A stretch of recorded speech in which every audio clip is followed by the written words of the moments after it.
अस्सलाम वालेकुम नाज़रीन। तो आज हम फिर से हाज़िर हैं आप लोगों के साथ। तो एज़ यू ऑल नो कि हम लोग सबसे पहले जो है सेल की प्लाज़्मा मेम्ब्रेन और सेल वॉल को कवर कर चुके हैं और आज हम लोग सेल ऑर्गेनेलीज़ की बात करेंगे, ठीक है? कि किस तरह से उनको डिफ़ाइन किया गया है, ठीक है?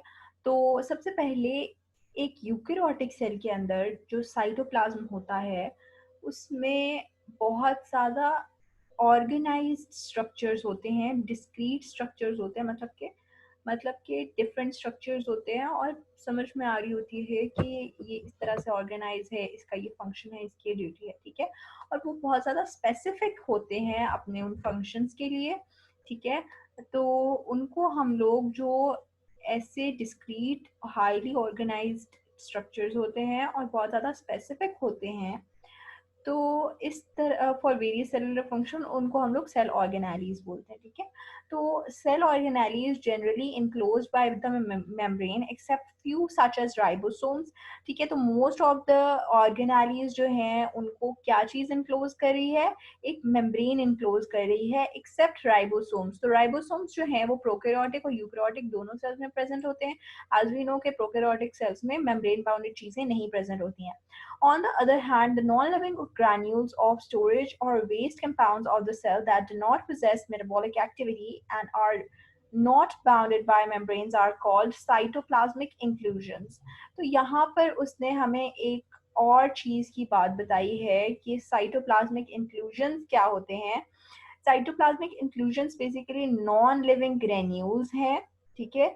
अब ये नॉन लिविंग ग्रेन्यूल्स किसी भी चीज़ के हो सकते हैं, आइदर स्टोरेज के पर्पज से इनको बनाया जा सकता है या वेस्ट कंपाउंड्स हो सकते हैं सेल के, जिनके अंदर कोई मेटाबॉलिक एक्टिविटी नहीं होती, मतलब कोई चीज़ स्टोर है या फिर वो कोई चीज़ वेस्ट करनी है, उनके अंदर वो वेसिकल या ग्रेन्यूल सा बन गया तो उसको ताकि एक्सक्रीट कर दिया जाए बाद में, ठीक है? And are not bounded by membranes, ठीक है? और इनकी भी मेम्ब्रेन्स नहीं होती हैं, ये ऑर्गेनेली नहीं है राइबोसोम की तरह, बस इसकी कोई मेटाबॉलिक एक्टिविटी नहीं है और मेम्ब्रेन बाउंडेड भी नहीं है ये चीज़, ठीक है? सो इसको हम लोग साइटोप्लाज्मिक इंक्लूजन कहते हैं। इस तरह के इंक्लूजन में क्या क्या चीज़ें आ सकती है हमारे पास? ग्लाइकोजन, ठीक है? तो ये स्टोरेज है। लिपिड ड्रॉपलेट स्टोरेज में आ जाएंगे। क्रिस्टल्स एंड पिगमेंट्स मौजूद होते हैं। The organelles in the cytoplasmic matrix of a cell are endoplasmic reticulum.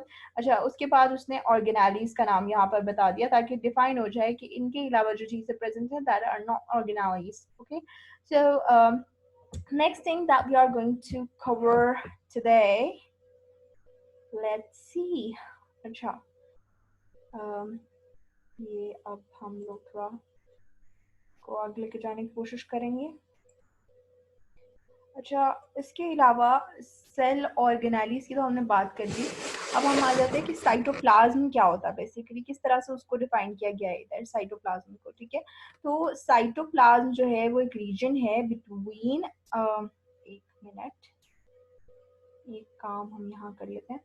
तो अच्छा, तो साइटोप्लाज्म और ऑर्गेनेलीज में क्या डिफरेंस है? That cytoplasm is a living matter of a cell and is called protoplasm, ठीक है? तो यहाँ पर उसने सबसे पहले एक चीज़ की हमें डेफिनेशन दे दी है कि प्रोटोप्लाज्म क्या है। जो भी लिविंग मैटर है सेल के अंदर उसको हम प्रोटोप्लाज्म कहेंगे, ठीक है? In a eukaryotic cell can be divided in 2 parts, ठीक है? और वो 2 पार्ट्स कौन से होंगे?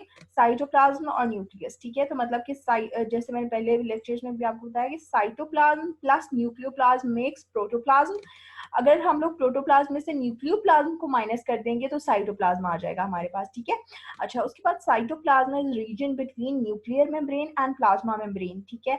तो वही दोबारा से बात उसने कर दी। This is also a common component of both prokaryotic and eukaryotic cells both. अच्छा, अब इसके अलावा जो है ये दोनों तरह के सेल्स में प्रेजेंट होगा।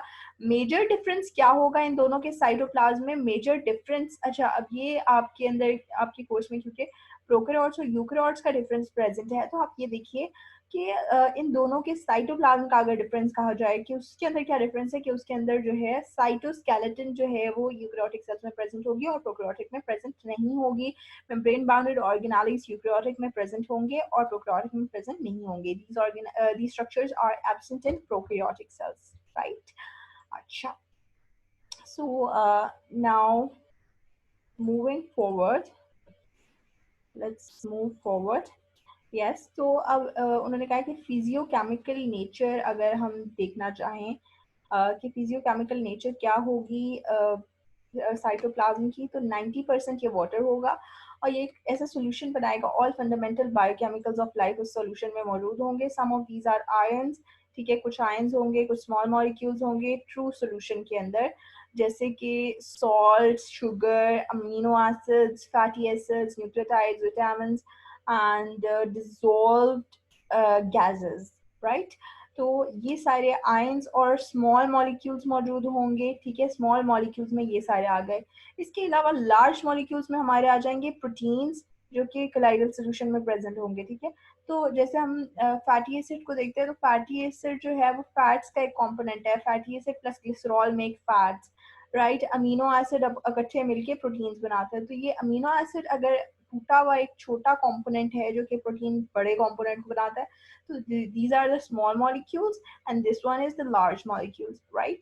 अच्छा, उसके बाद the inner portion of cytoplasm toward the nucleus is less viscous and is called cytosol, while the peripheral part of cytoplasm, peripheral part जो है वो ज्यादा विस्कस है, तो उसको हम लोग साइटोजेल कहते हैं। फॉर एग्जांपल यहाँ पर अगर मैं इस तरह से कहूँ कि ये हमारे पास एक सेल है, तो हम लोग समझते हैं कि ये सेल जो है ये एक रूम है, ठीक है। और उस रूम में जो है वो अगर सब लोग जो है उस रूम में एंटर होना चाहता है, फॉर एग्जांपल आप लोग अपना एंट्री टेस्ट देने जा रहे हो और ये आपका रूम है, ठीक है। तो अब इस रूम के जो दरवाजे हैं, इसके चार कॉर्नर्स पे, ये रूम की बजाय हम लोग इसको हॉल बोल देते हैं, ठीक है। ये आपका एग्जामिनेशन हॉल है और इसके ये चार गेट्स हैं, ठीक है। तो इन चार गेट्स में से आप लोग जो हो जब एंटर हो रहे होगे, ठीक है, हर तरफ से जब क्या चीज़ें एंटर हो रही होंगी और बाहर जा रही होंगी, अंदर आ रही होंगी, तो यहाँ पर आपकी ज़्यादा कंसंट्रेशन हो जाएगी, ठीक है। ज़्यादातर लोग जो हैं वो इधर बाहर की तरफ प्रेजेंट होंगे। लेकिन जैसे जैसे आप लोग फिर अपनी चेयर्स पे सेट होते जाओगे, तो हमें मिडिल में बहुत कम लोग न्यूक्लियस के पास मिलेंगे और मिड के पास मिलेंगे, ठीक है। बिल्कुल इसी तरह जो साइड वाली सब्सटेंस होगा वो यानी कि विस्कस होगा, थिक होगा, कंसंट्रेशन उसमें बाकी मॉलिक्यूल्स वगैरह की ज़्यादा होगी, जबकि अंदर वाली साइड जो है वो लेस विस्कस होगी, ठीक है। तो बाहर वाली साइड, तो विस्कस से हमें एक चीज़ जहन में खुद ही आ जाती है कि जब आप लोगों ने जेल तो यूज़ किया ही होगा, ठीक है, aloe vera gel for your skin और hair gel for taking out your hair, like you know. So gel जो है वो बेसिकली बहुत विस्कस होता है, तो हम लोग फिर जेल जो है उस वो विस्कस है, इस वजह से हम लोगों ने उसको कह दिया साइटोजेल, जो सब्सटेंस हमारे बाउंड्रीज के साथ प्रेजेंट है। और जो हमारे सेंटर में प्रेजेंट है उसको हमने बोल दिया साइटोसोल सॉल्यूशन से, मतलब कि ये विस्कस लेस विस्कस सॉल्यूशन है, ठीक है।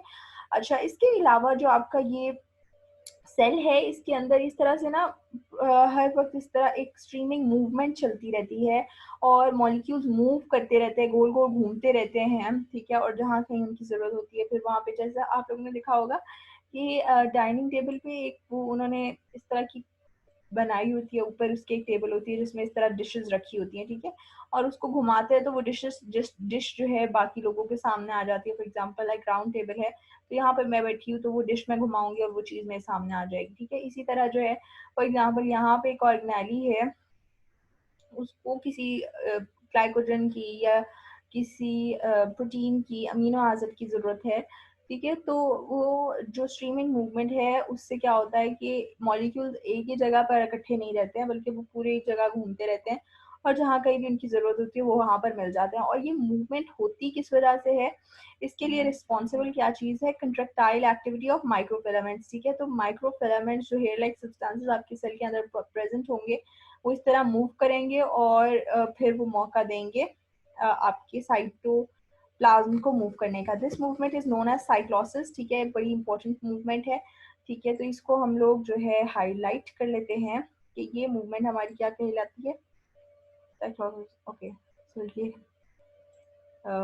हाईलाइट होने की बजाय जो है उसको हाइड ही कर दिया उसने। साइक्लोसिस कहलाती है, which is responsible for distribution of cell contents in cytoplasm. तो ये बेसिकली सेल के कंटेंट्स को डिस्ट्रीब्यूट करती है साइटोप्लाज्म में। मेटाबॉलिक स्टोरेज साइटोप्लाज्म की अगर देखी जाए, तो साइटोप्लाज्म में क्या क्या चीज़ें स्टोर होती हैं, साइटोप्लाज्म को हम कहते हैं कि ये साइट ऑफ मेटाबॉलिज्म है, ठीक है। रेस्पिरेशन वगैरह जो होगी वो साइटोप्लाज्म के अंदर हमारी हो रही थी, ठीक है। माइटोकॉन्ड्रिया और साइटोप्लाज्म दो साइट्स थी हमारी रेस्पिरेशन की।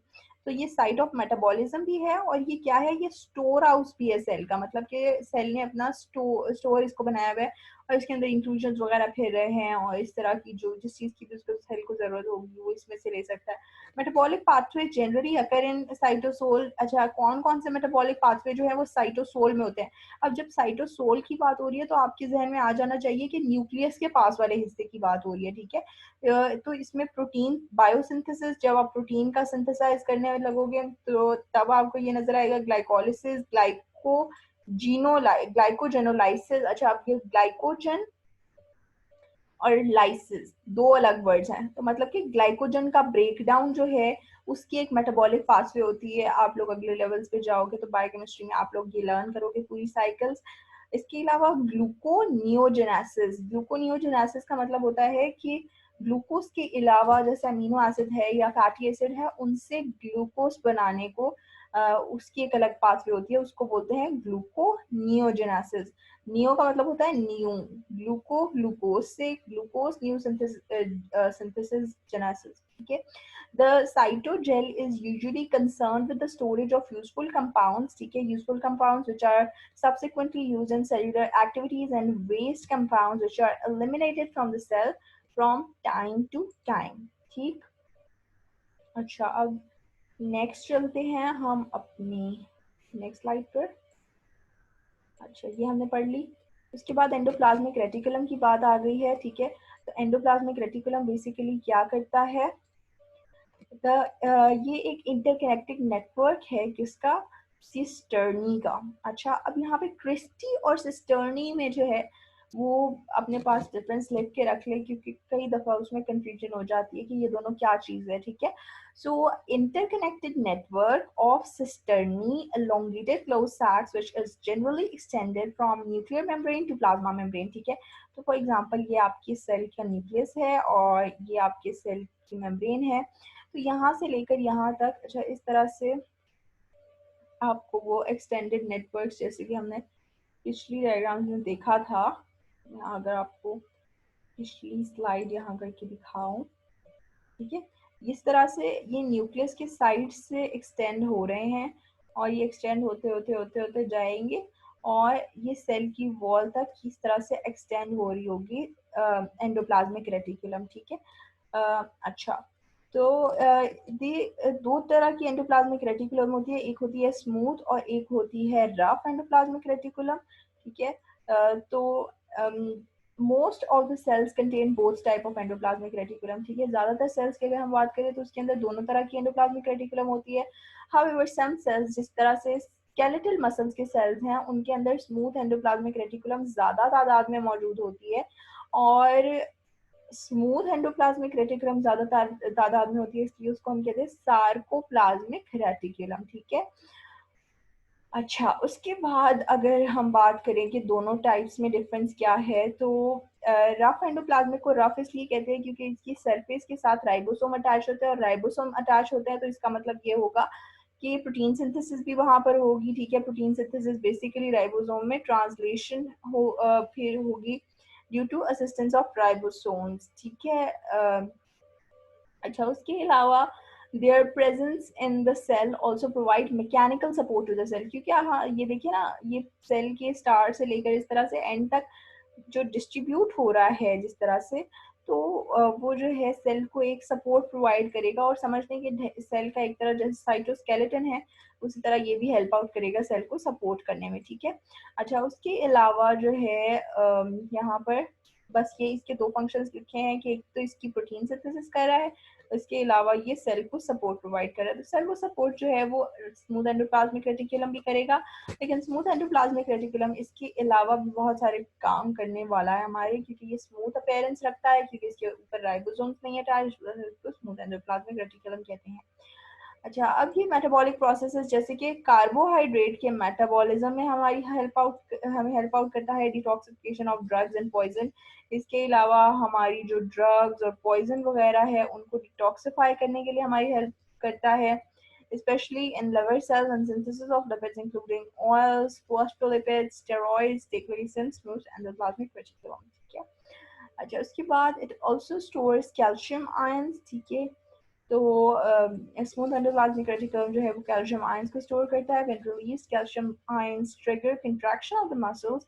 Smooth endoplasmic reticulum also transports various cellular products within the cell और आउट ऑफ द सेल. ठीक है.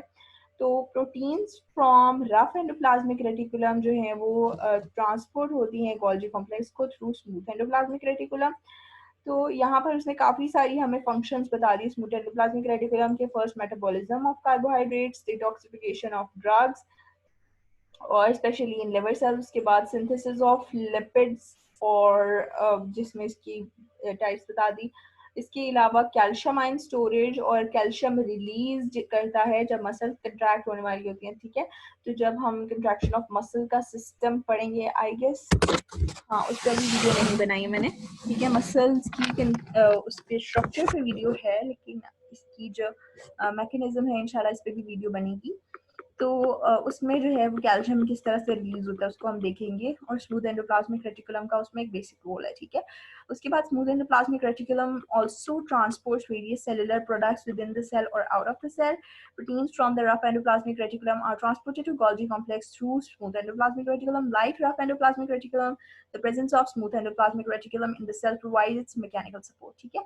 तो ये सारी चीज़ें हो गई स्मूथ एंडोप्लाज्मिक रेटिकुलम के बारे में. आई डोंट वांट कि वीडियो बहुत ज़्यादा लंबी हो जाए और आपको देखने में प्रॉब्लम हो. ठीक है. तो यहाँ पर आज का के लिए एंड करते हैं. तो राइबोसोम्स जो है वो नेक्स्ट वीडियो में इंशाल्लाह देखेंगे. Thank you so much for watching. खुदा हाफिज. And remember, send your prayers.